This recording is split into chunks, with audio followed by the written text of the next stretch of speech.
Well, thank you again for joining today's webinar. We've got a couple of exciting topics in and around the post-election environment, updates around site selection, location strategy, and also economic development. I'm joined here. I'm Jason Hickey, Hickey and Associates. Barry Matherly is here today with us, who is going to cover myself. I'll cover site selection, location strategy, and Barry economic development. So we really appreciate you joining us today. We've got almost 100 people already listening, so thank you again for taking the time with us. And we've got some really exciting things that we want to share. First, really quick from a housekeeping perspective, just remember you've already been muted just as a convenience so that there isn't any echoes or dog barking. And then this session is being recorded, so we will disseminate the recording after the webinar. So no need to take copious notes or anything like that, and we'll share the materials as well. And then at the end, we'll open up the floor to any kind of questions you might have. So we'll make sure that we leave time for that at the end. So if you have questions, utilize the Zoom question function at any point during the webinar, and we'll collect those and try to answer as many as we can before the top of the hour. So as I mentioned before, so I'm Jason Hickey, Hickey and Associates, the CEO that assists with and leads efforts helping companies, big corporations, small to medium-sized companies, and everything in between with location strategy and site selection. And that means a lot of different things these days. It could mean a small labor analytics project all the way through a major global site selection location strategy that covers hundreds of sites. So I'm really excited to be here with my colleague that leads Hickey Global, Barry. Hey, good to be with you, Jason. Good to be with our sister company, Hickey and Associates. Hickey Global is our economic development consulting practice. And I've been doing economic development for about 30 years. So I love the profession. I've done a lot as chair of IEDC and then also now the dean of OUEDI, at least for another couple weeks. But love the profession, love being on with everybody and sharing some of this information. Thanks, Jason. Thanks, Barry. And we'll hear from Barry in a few minutes. We're going to start with some of the site selection trends that we're seeing. So first, a little bit of background about us. As I mentioned before, we focus squarely on the Hickey and Associates side, the organization that I run, helping companies manage through a wide variety of different things that's happening today and yesterday and the decades before that. In a couple of years, we'll be celebrating our 40th anniversary. I'm a second generation leader of our company. And sky's the limit for what we'll be able to achieve, but also trying to figure out the complexities of which our clients and prospective clients are trying to manage in this world that's changing sometimes hour by hour and some days minute by minute. And so what you can see here on the map are the various projects and multiple projects that we participated in, but we're very blessed to have the opportunity to help companies all over the world. But most importantly, something we're really proud about is our opportunity to give back, especially to the economic development community, of which my father, Michael Hickey, is the founder of Hickey and Associates. And we developed a few years back a scholarship through the Michael P. Hickey Foundation as a way to give back to economic individuals that otherwise would not be able to afford to get the proper training and certification for economic development. So it's something we're really proud of. And it's something we want to continue to drive in the future. But today, we're here to talk about what we perceive around site selection and economic development is going to happen short-term and long-term after now that we're after the election and things have started. So quick poll question.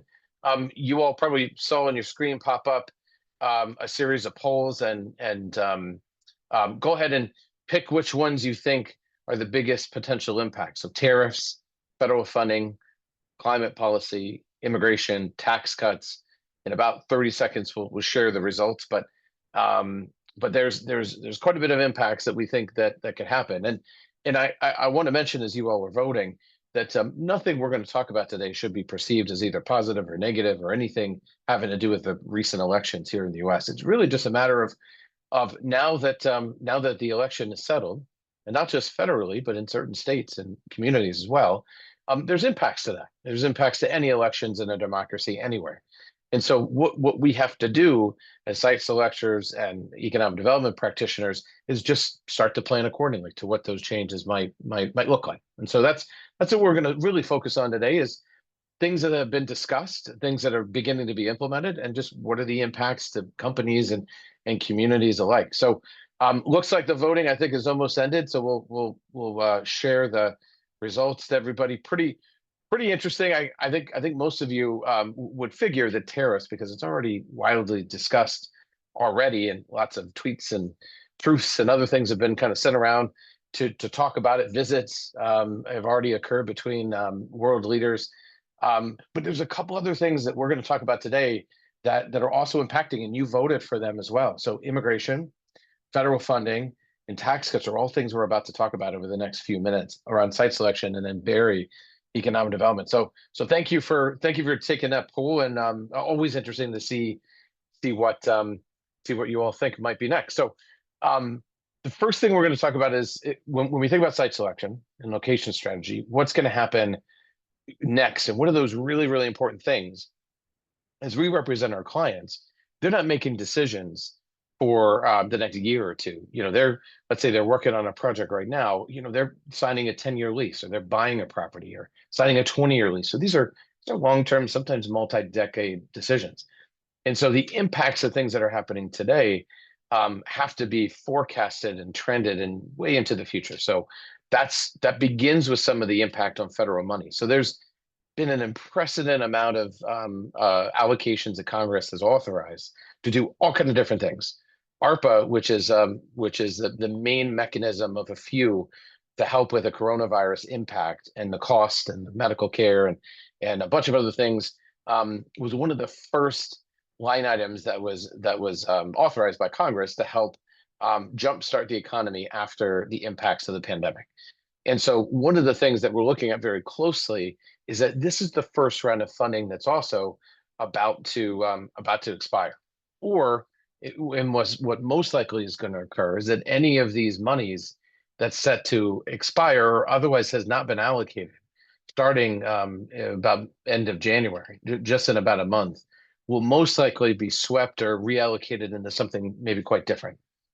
The priorities are pretty different between current administration in the White House and what we're being told and during the campaign or otherwise with this incoming administration. So again, that's the voting is over. We're clear as to who is now incoming into the decision-making process. But what's interesting is that a lot of these funds have been very important to site selection projects as well as economic development too. So you can see a full amount of states here on our map on the way on the right do have fully obligated funding. Some are pretty close to 100%, maybe 80%. But there's quite a bit of swath of the country that hasn't allocated all their funding yet. And so just like ARPA, CHIPS is another fund that we're anticipating that's had big impact on a lot of different things. We're going to talk about a few of those that are not related to the funding itself in a minute, but these are the elements that companies are focused on when they think about the future here in the US. So with CHIPS funding, albeit there's been an incredible amount of opportunities, there's only been a few, Polar, Micron, and Taiwan Semiconductor, to name just a few, have actually had their funds dispersed. So there is a risk to some of these projects, and we've represented a few of them, honored to do so, but there is a risk that that some of these funds could be swept in a future administration just a few weeks away for other priorities if they're not fully dispersed yet. So there is a bit of a rush right now in Treasury and Commerce and some other places to get these funds dispersed as quickly as possible. It's not a fast process. There's agreements and other things for those of you familiar with that. But nonetheless, the CHIPS Act, as well as opportunities around tech hubs, are areas of which there are grants that have been promised, that have been awarded, but the disbursement is something that's really key, because at the moment of disbursement, that's really when the commitment is made. And so now the incoming administration has talked a lot about really looking at the rules of the way that even Congress allocates funding and the executive branch executes that funding and the regulatory processes that go with it. Um, because of some Supreme Court cases and some other things that have happened over the last few years, um, the current thought of the administration is that they've got a broad brushstroke as to what they can do, and so it should be expected in some of these areas around chips and tech hubs, and then we'll talk about a few other funding streams in a moment. Some of this funding could be very well swept into other priorities that are unrelated to what they were originally intended to be. So that poses a significant problem. I'm just going to cover on the site selection side what that means, but ultimately there's been a significant amount of companies that have been counting on some of these fundings, not just around chips, but in tech hubs for training and retraining and skill attainment. Some of the IRA funding for new industries like well, any kind of electronic vehicle, but also the grants that go into those electronic vehicle purchases, battery recycling, all those different sub industries that we've been involved in. Many of you either are involved in or on the economic development side helping. A lot of that funding will most likely be will be swept and redirected. So that poses a significant issue. Just when we look at infrastructure as well, you can see here in the orange as well as the light blue, these are areas which roughly represents about half of what was allocated for the infrastructure legislation, the IIJA, for those of you that love acronyms, is not allocated. So again, in total, there's roughly about 380 billion between all these different programs we just mentioned that is not allocated. That otherwise more easier than some of the other things that are kind of on their way. It could easily be swept and put into other priorities. Could be to reauthorize tax cuts. It could be to reprioritize other spending.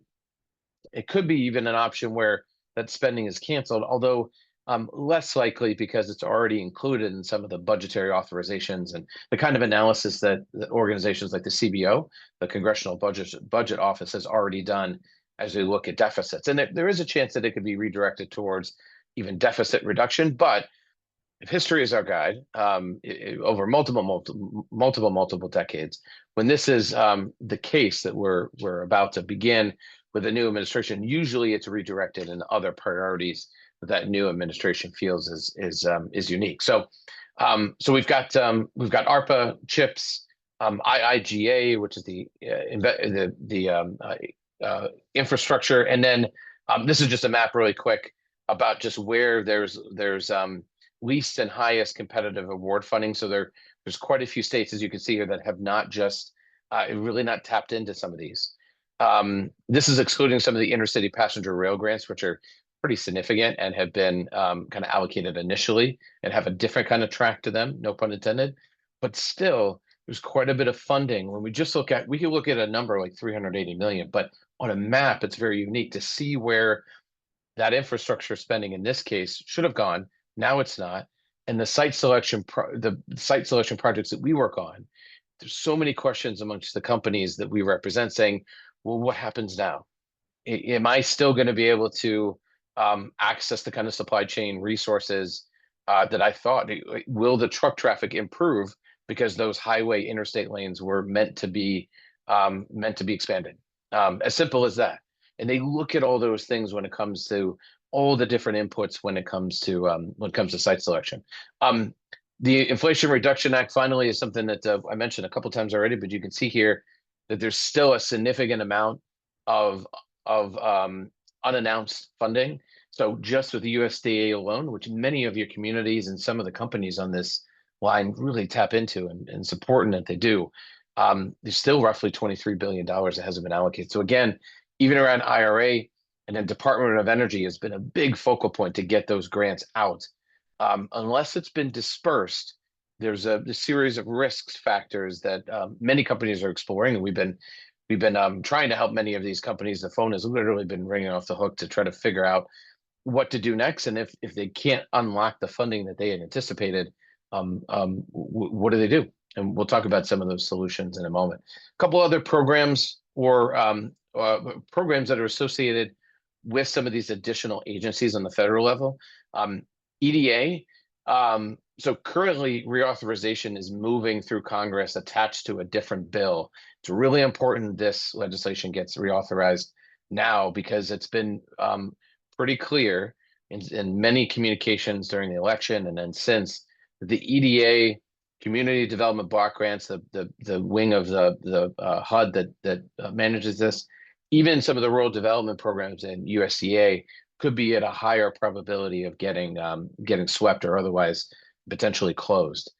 And so that would have dramatic effects on projects. And again, it's a series of questions that we're getting on the business side as to these companies that are really focusing on these kinds of opportunities. We've got projects where an EDA grant, it needs to be applied for and is anticipated to apply for to be able to change a road and sewer alignment in a publicly owned and operated industrial park. That funding is very much at risk. And so all of these factors have caused great concerns with many of the companies that we represent as to just what happens next and what are the alternatives. So some of those site selection shifts are not only within federal funding, although probably the most impactful amongst a few that we'll talk about that we're going to see right away is that the expectation, I think, for many is that there will be dramatic changes on the federal government level both in funding, employment, staff, even agencies really fast. Um, Many of you know that President-elect Trump cannot run again after these 4 years. So there's been a lot of spoken between the president-elect and the incoming chief of staff, and many of the appointees for different cabinet posts have said, hey, we've got to get everything done really fast. We may only have 2 years before another election happens and Congress could change or lots of different things can happen. So there's going to be a very fast rush. And all of us on this line have to ride the wave and try to manage through it. So one of the first big shifts that we're really focused on is around global trade and investment. So impacts on site selection. So first with tariffs, what it means is that short-term capital investment in a lot of projects that we're working on is being derailed for whatever the anticipated thing for 2025 was meant to. And now it's to add a capacity or just firm up capacity to manufacturing here in the US. So if you have a site that's in the US and another site that's not, many of our larger companies that we represent are looking to deploy short-term capital to strengthen, sometimes even add a line or two to a current site, which is a faster process, just in case. Just in case is the new replacement for just in time, because there's so many other companies that we work with that are just trying to really stockpile raw materials that could otherwise be adversely affected by a tariff.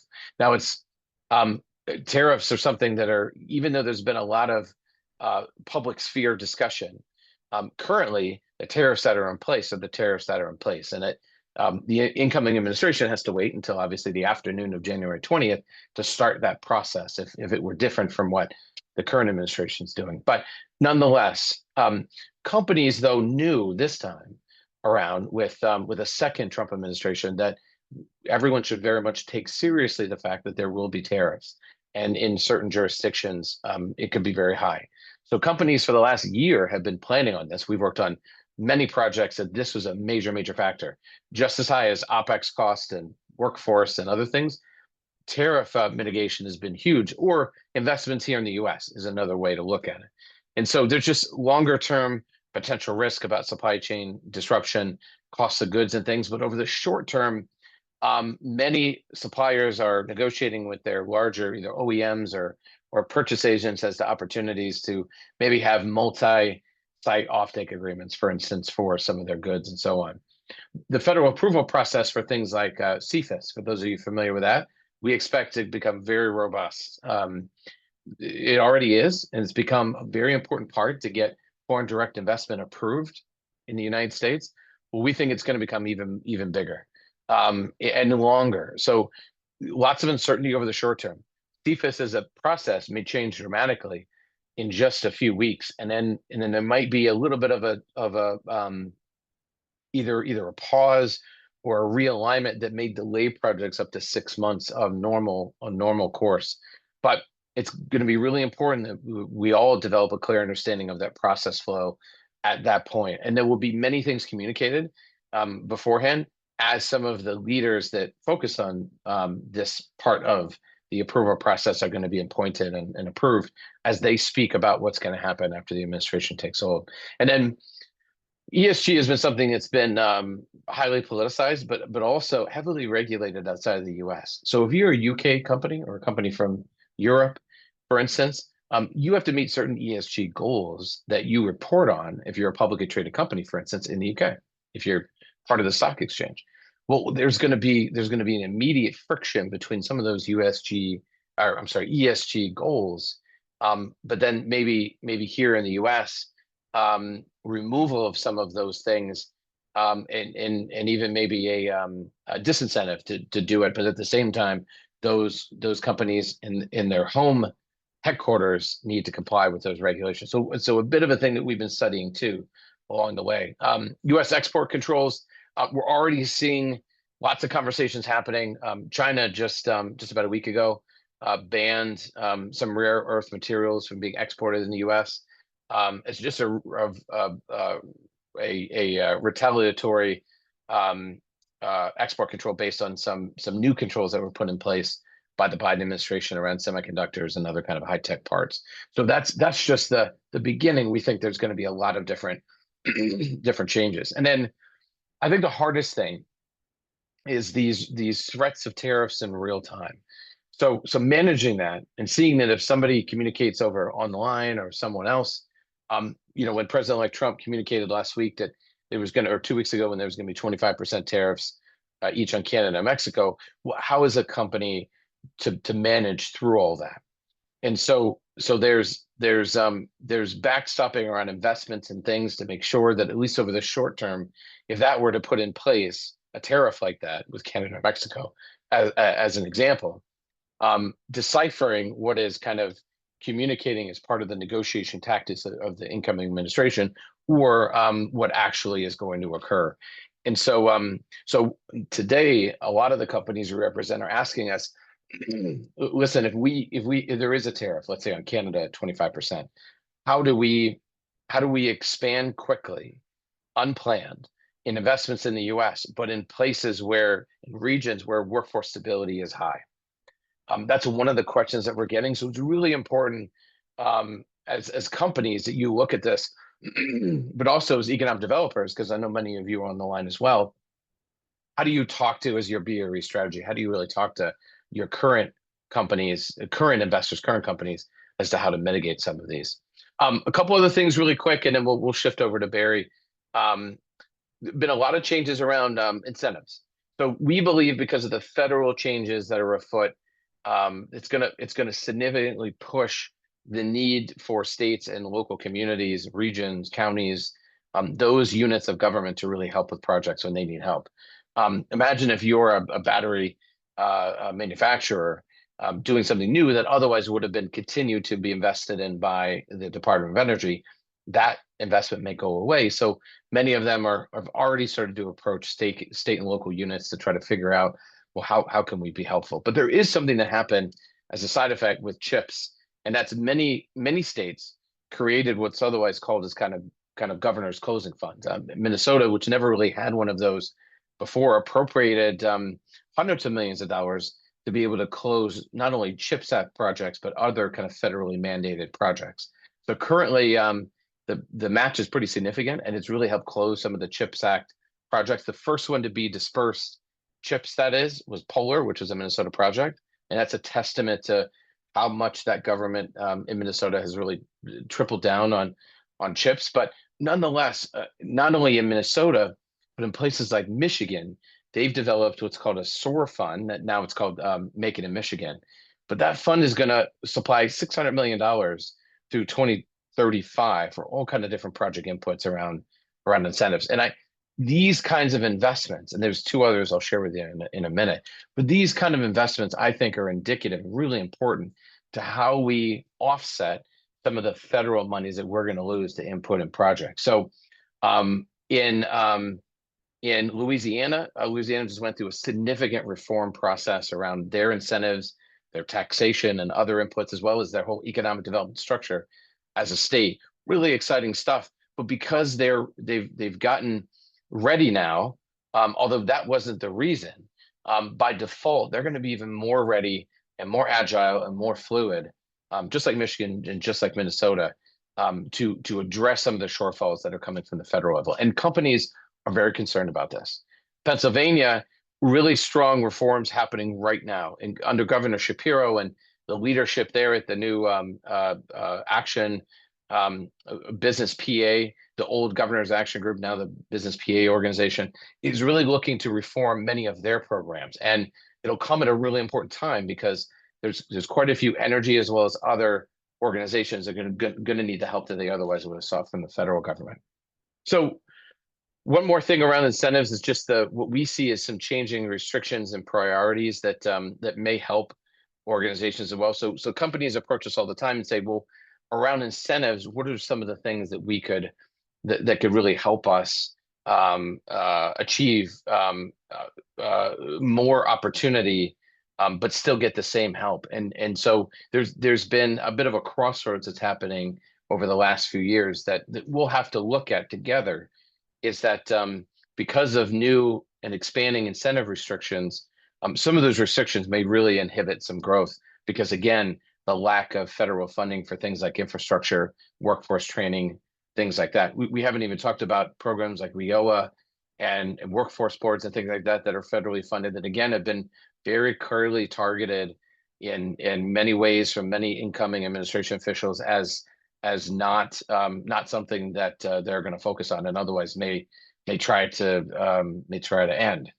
And so some of those new restrictions, higher wage thresholds, certain asset types, apprenticeship requirements, even some of those environmental green investment requirements are all going to be things that we'll have to take an introspective look at. I'm sure on a project by project basis, but definitely encourage, if you're a company faced with some of these restrictions, approach your local and state economic development representatives who could potentially go to their legislature or their stakeholders and get a dispensation. But otherwise we have to have a conversation about some of these things that are coming up. Finally, around the regulatory environment that we're all expecting change around, streamline approval process, that there's just going to be a lot of uncertainty around because of just an incoming administration with so many perceived changes. There will be most likely access to more federal lands for both industrial projects and energy production. Big changes in community and workforce. First, there's a pretty significant effort afoot under the Biden administration to change disadvantaged communities for the better. Justice 40 is just one of those programs. We expect many of those programs to kind of be defunded or otherwise kind of repositioned. So something, if you've got a project that's very, very dependent on community development monies, now is the time definitely to try to determine how best to figure that out. And then finally, around undocumented worker deportations, it's a big part of the news. It's going to be one of the first things that the incoming administration has mentioned that is going to be a focus. It's going to have a big impact, and not just because not just over the short term. When there's been a lot of discussion about people potentially not undocumented folks that have crossed the border, that the administration will focus on deporting them. Over the medium term is what we're most concerned about, and the companies that we represent are wanting us to study very closely. So when you look at undocumented workers by industry across the U.S., construction and agriculture industries, of which I think everyone is familiar with, but when you get down to things like manufacturing, professional services, even around mining, those are all, if we were to eliminate even half of that 5.5%, 5.4% of manufacturing, and one day manufacturers across the country no longer had 1 or 2% of their workforce, and they were in an area of which had low growth and low unemployment, it would be disastrous. And this is coming at the same time that some of those facilities need to expand or need to at least strengthen and otherwise make sure that they could produce more goods in an era where more probably will need to be produced here in the US. So when we do our work, and this is some of our proprietary information, but we wanted to kind of show you because because it's really important, this work. And we're expecting early next year to come out with a report on this. But basically, when you look on here on the left, you've got pending immigration cases by state in 2024. That means a lot of different things. And those are people that are currently in the court system pending an immigration decision or hearing or whatever it is. There's obviously a lot of folks that are undocumented that aren't in the system, or for whatever reason are not included in this. So the number is obviously a lot bigger. But you look at some of these states, and some of them are known to be areas where there might be more undocumented folks than others. But if you were to look on a county by county basis, you would see that it's spread around the whole country. And if you're in a location of which has, again, just a fraction, its impacts could be significant, not just on some of those industries like construction and agriculture that are above 10% of the total workforce, but the manufacturing, the professional services, and other things that are already really tight. Having anybody leave just means it's going to take more planning. When you look at some of these communities, doesn't mean there's anything wrong with them if they're in the red or the yellow. Just means that currently there's a less growth rate, either 0% or less, and low employment. So that means there aren't people moving there, and everyone's already got a job. So we all want everyone to have a job, but the challenge is that if you are a medium-sized business, you have to hire 10 people next year because you're growing. Well, it's going to be really hard to find those 10 people because they're already locked into a job, or and there's no one moving there. So when you remove, albeit what could be a small segment of the workforce, um, and you remove them because of the deportation process, it could have, depending on how fast that goes, a significant impact. So there's companies that I know we're working with to identify some of those areas which are anticipating to have some of those challenges in. And so immigration is going to be something we're watching very closely. Power, which we're not even talking about today, and access to power, other kind of site selection risks that don't really have much to do with the post-election, but immigration and federal funding are going to be two things that we're looking very closely and how to mitigate those risks. The last thing is climate change. So the current administration has a focus on climate change that's different from the Biden administration. I'm sorry, the incoming administration has a different viewpoint than the current administration. That could mean a lot of different things, and we'll see how it all plays out. But from a site selection standpoint, we're looking at where risk for things like flooding and climate change intersect. So here you've got on the screen a FEMA flood risk map. So some of the areas that are adjacent to rivers and streams and the coastal areas that flood from time to time, or it's expected to flood, that's a no-brainer. We've all seen something like this. It makes sense. The challenge to companies is, and it breaks our heart what's happened because of the current hurricane, the recent hurricanes that affected places like North Carolina and South Carolina. But it's something that is of such high risk. Companies are very concerned that if you look at the map on the right, this is the darker the blue, the higher the risk on a non-typical kind of either flood or weather event, like we saw in the Asheville region. And so while that was devastating to so many people, individuals, livelihoods, just devastating, it's something that we have to think about. We have clients that were counting on supply chain goods that were coming out of that region. All of a sudden, that manufacturing site has no capability to produce that good that goes into a bigger input somewhere else. And so they're scrambling to look at that and try to figure out another solution, the larger input to that supplier. So this is going to happen all over the country. Things are changing. We're getting either less rain or more rain. We're getting more tornadoes. We're getting lots of things are changing for whatever reason, and not to debate the reasons why. But more importantly, if you look at this map and then you layer on workforce challenges, albeit small, any little minutia change because of things like immigration could make a big difference. The flooding and then the funding, if you're not able to secure the funding you thought, all these in a bucket, many companies are very concerned about what to do next. And so they're used to it. They've been faced with challenges over the last few years that are pretty unprecedented, to use that word many times over. That's been overused, but still, big changes are afoot, and those are some of the things. From a post-election standpoint, as you can imagine, we're not expecting a lot of things to be updated or otherwise changed because of the climate change policies that will most likely take place. So it's really important that we look at this from a location strategy and site selection anyway, because these are the real things that are going to impact projects. That projects that are in the Carolinas, in the Tennessee Valley, in Missouri, Oklahoma, Kansas City, in the upper Midwest. These are all areas that today you'd never imagine there'd be a flood challenge, but that day that disaster may come, it could be devastating and otherwise stop or cease operation. So we could talk about just this alone for a whole session, but I want to make sure we've got plenty of time for Barry, who I'm going to pass over to next. Thanks, everybody. Good. Thank you, Jason. Man, that was a lot of great information. What we're going to do now is just hit a little on IEDC's kind of their thoughts that have come out for economic developers real quick, and then just go through about 6 things we want to cover. So here, IEDC, based on what their policy committee and through news, these are the things, and a lot of these mirror what Jason just covered in this. Also, they're also monitoring some key laws for next year. So moving forward, there are 2 basic major laws that they want to cover.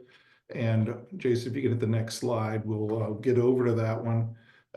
One is the Jobs Act extension, which will definitely be a 2025 priority. A lot of things already talked about in this. And then the Farm Bill reauthorization. This is something Jason's already mentioned, obviously, and rural communities very dependent on this. A lot of projects based on this one. And then lastly, from IEDC, really looking at some of their priorities and what they want to have done.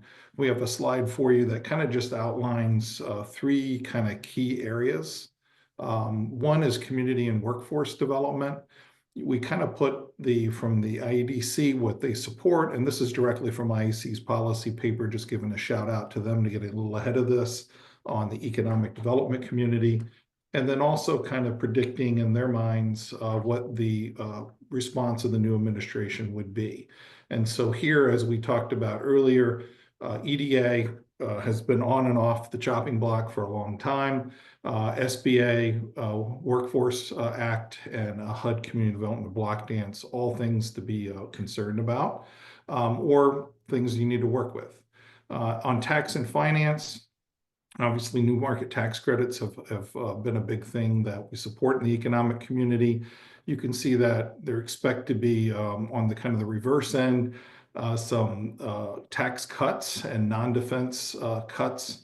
So several things in that bucket. And then under energy, environment, infrastructure, really some of the things, you can see there's a lot actually going on there across those 3 spectrums.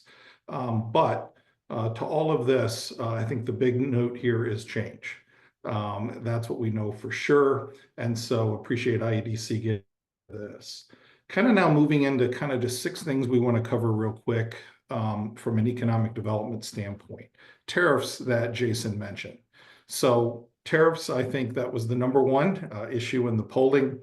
Expected outcomes, obviously, is that increased the cost of goods, but also some opportunity for U.S. developers if the metrics work out right and the accounting works out, maybe the need for more FDI in certain areas in the U.S. And this will be tricky because you'll have to balance the strategy against what Jason said about more scrutiny on FDI also in the U.S. And this could also help our friends in Canada and Mexico if there isn't significant change to the free trade agreement there. Also other options currently for countries outside North America. So what do you do as an EDO? Obviously, there are a lot of EDOs that still don't have FDI strategies, going out and looking at that. And then in FDI, a lot of the targeting for US economic developers is kind of based on a US model. And you take that outside, taking into consideration the tariffs, taking into consideration FDI policy, maybe some changes needed on what you go after outside the US. And then obviously FDI takes a lot of work, a lot of expense, so resources there. If you look at the next slide and you wonder about the trade war, maybe this is kind of a quick summation of all global trade, 83%. You can take care of that in just 30 countries that are on this map. And this map just got published by Visual Capitalist just a couple weeks ago, so update through November 2024. And you can see China's already been talked about, but you can see the two big blocks outside North America are obviously APEC, Asia region, and Europe. So it's a good place if you're going to be impacted in trade. These are the countries that would be most impacted. Next one we're going to look at here is really about the tariffs, like how would they affect, and this was been mentioned earlier too, on these critical minerals. And this is something not often talked about in the US. I think Canada economic developers have done a better job here. But it's very clear through the Goldman Sachs Institute, a recent study about the importance not only for our own defense systems, but all high-tech applications. And then just how much of the market China has already positioned to control. And then we've already heard mention recent, and this has been going on for a while, where they've restricted these outputs. And as these get restricted, it could slow or stop manufacturing capability in the US. So for an EDO, tracking these policies, looking for new rules on permitting, we see some opportunities where we might have to get more involved back into mining and processing just to support our economy, our defense. And so for those who have this opportunity, like a lot of oil and gas clusters exist through the US, maybe a mining cluster is a new strategy that wasn't there before and might be needed. If you look at the next chart, it'll kind of put this kind of in perspective to you. These are some of the critical minerals that we need in the US. The top 10, you can see the percent is how dependent are we on others, meaning that in those top 10, we're 100% dependent on another country to supply it. And then it goes down. The flag just shows you who is the number one owner or controller of those resources. So quickly you see this is not a good picture, and that China controls the bulk of the things we need as far as a singular nation. Good news, or it depends on how things go with trade, Canada is next. And so this is just something to really keep an eye on. I think need to get more focus here in the US. Next thing we want to look at is really the immigration policy. We've heard it from a site selector view. How do we see it from kind of an economic development view? Well, if we do have those constraints and we do have a reduction on the ability to use that kind of labor, then obviously increasing existing workforce participation is going to be big. And I think over the years, it's kind of almost been accepted to have low participation in some areas. Obviously, that's not going to work in the future. Doing skills gap analysis, trying to figure out what those gaps are going to be for you based on policy next year, which clusters are going to be the most impacted. You saw a list of that up on the screen as far as overall percent or total number of jobs. And then also if there's key priority industries we need to focus on. On the next one, we want to cover really about the federal incentives. We heard Jason talk about it from corporate. What are they going to do? Already mentioned there the kind of the need for EDO action, either at the regional, local levels, state also levels here. And to do that, EDOs are really needing, a lot of local economic developers have kind of base programs, but not very many targeted programs for as far as incentives for industries that they're looking at. So benchmarking is always a good way to kind of, what can you do?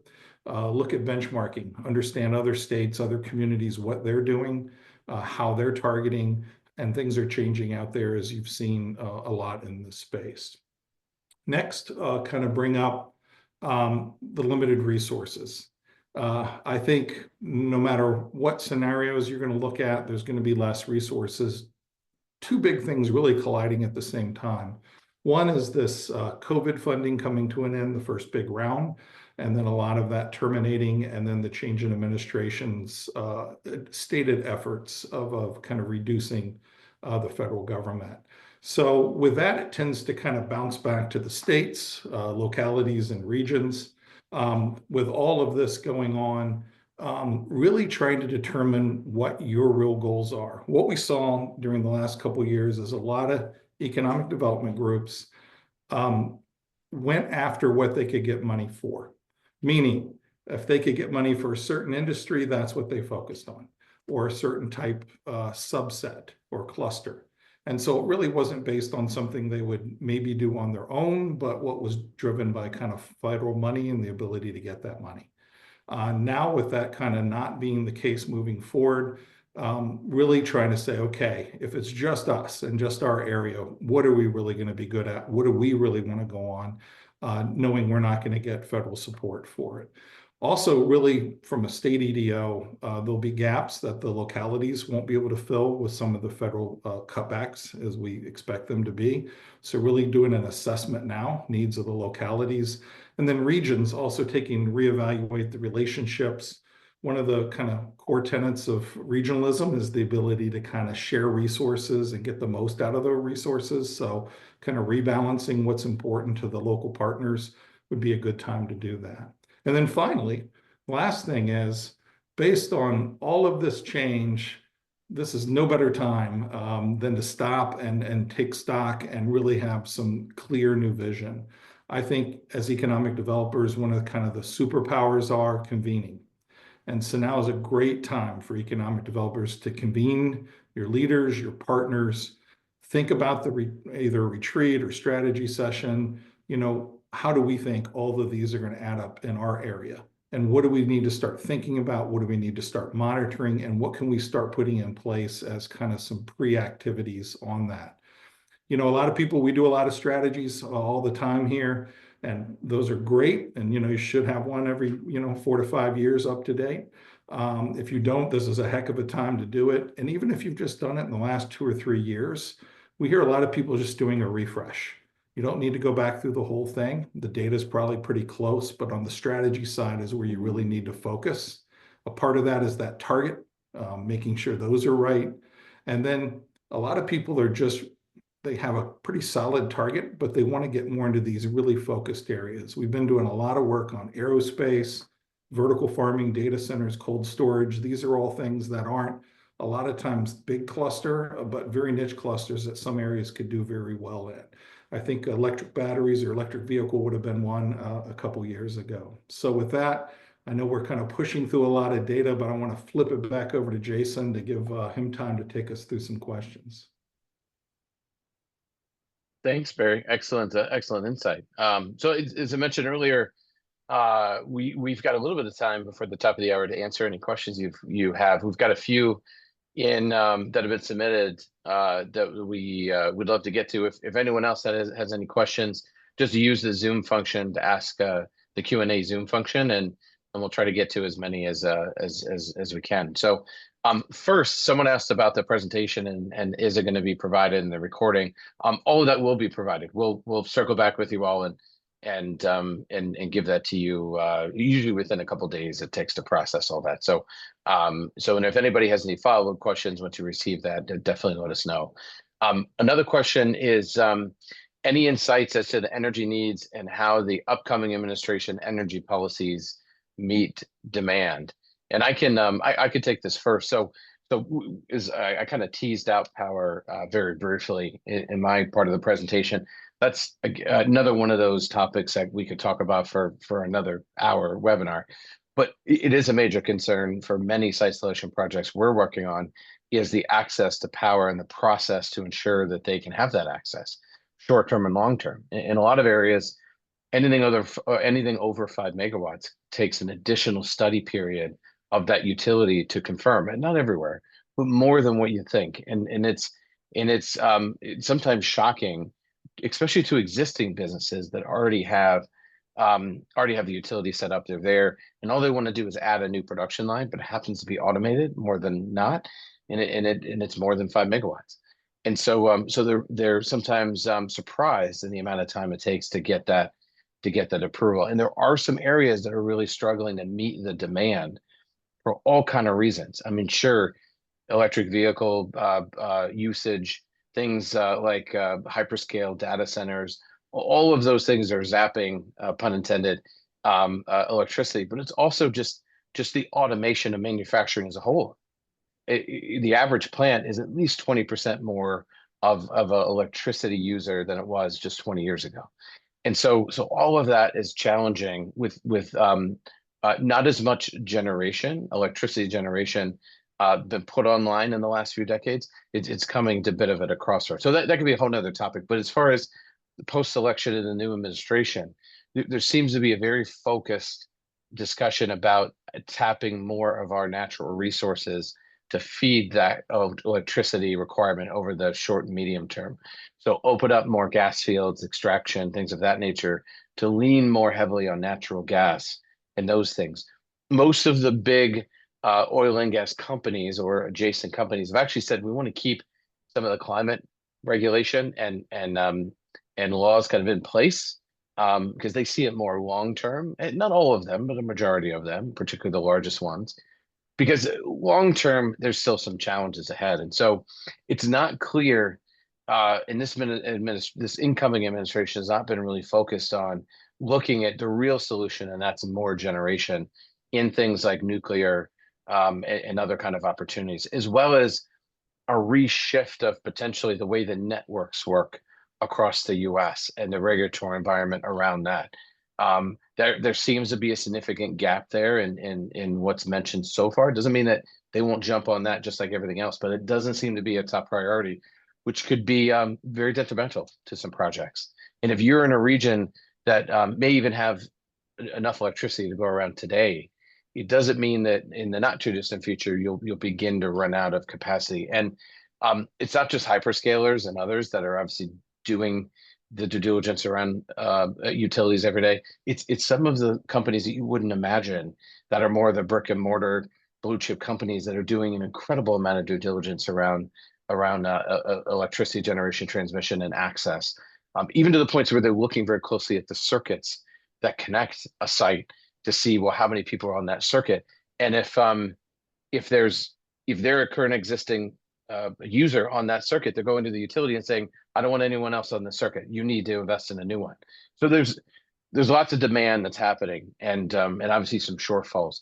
But from a post-election standpoint, there does not appear to be strong policies introduced yet that would identify any kind of short-term solution. And it's really going to be probably on the backs of the utility companies themselves to make those investments, which poses a lot of other challenges and opportunities. So, Hey, um, Jason, you might want to mention the Hickey Institute that you were an author on the paper Running Out of Power report that just came out in October. Might be something they want to download from our websites.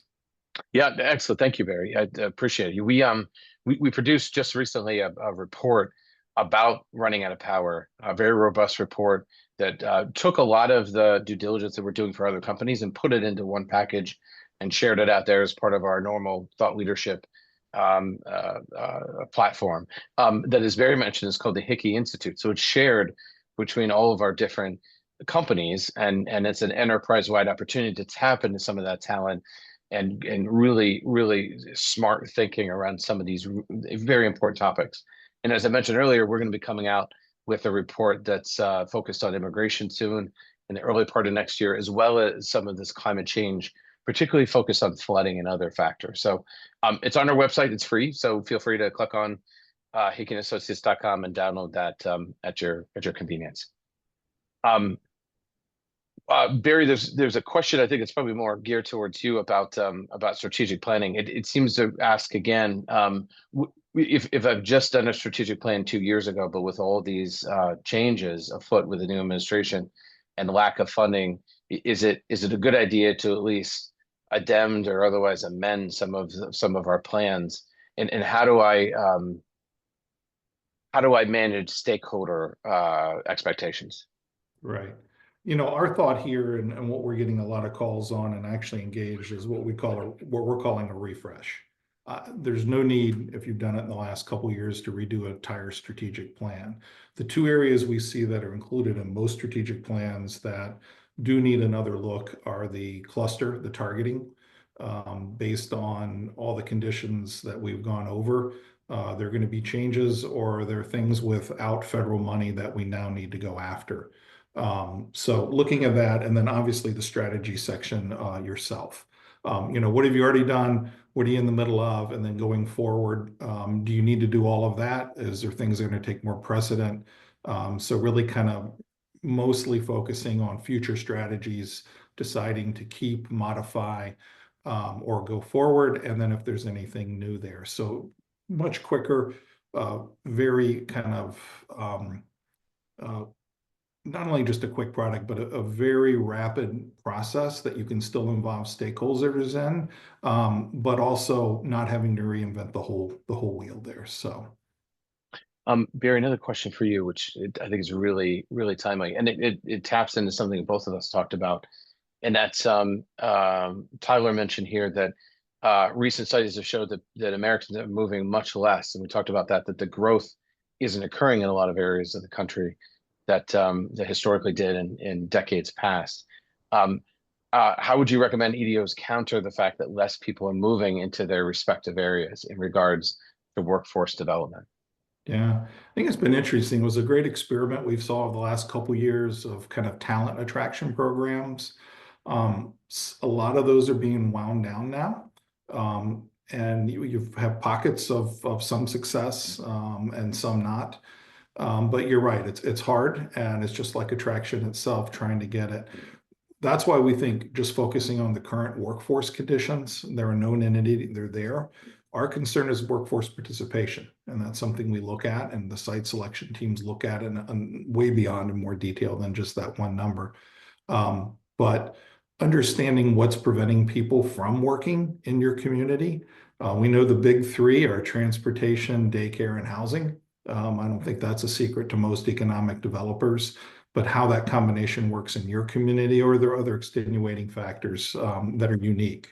So I think really digging in with what you have and trying to maximize that workforce potential. And we've only got 1 minute left, and there's so many great questions. For anyone that we didn't answer, we'll circle back with you to try to answer, because there's some very good questions about more workforce, more on very specific some taxation issues. Really great stuff that we're both of our organizations are working on all the time. So we'd love to help bring that answer, or at least what we're saying to you. But one thing I just wanted, it's another question for Barry, because I think this is important, is that the question from Carrie, which I appreciate both of us appreciate you asking, is that how can EDOs and partner organizations assist with critical policy and advocacy work that needs to take place with the incoming administration? And Barry, I think the reason why I think this is a great question is that you being the former chairman of IEDC, you and of course being an economic development practitioner yourself, did a lot of advocacy or education on the federal and local level. So I think that's a great question for you. Yeah, and absolutely. And Carrie did also in her statement shout out to the PPAC committee, which is the policy committee of IEDC. I'm sure they appreciate that. And I think it's going to take a big effort. So I think IEDC has a public policy committee. They are active, they are engaged. And so keeping up with that would be good. And then there's a lot of great local partners that they're reaching out to and building that also have policy statements. And then, of course, I think a lot of things are going to be decided at the state level, because a lot of these changes, typically when the federal falls back, the state kind of steps in. So really being involved in your state associations, and sometimes even at the regional level, there's public policy groups. So I think it's at all three levels. We need to be very, very focused. And I think the first step is just paying attention, understanding what's going on, getting on these newsletter feeds from a lot of these groups, and then making sure that when support is needed, that you help take action.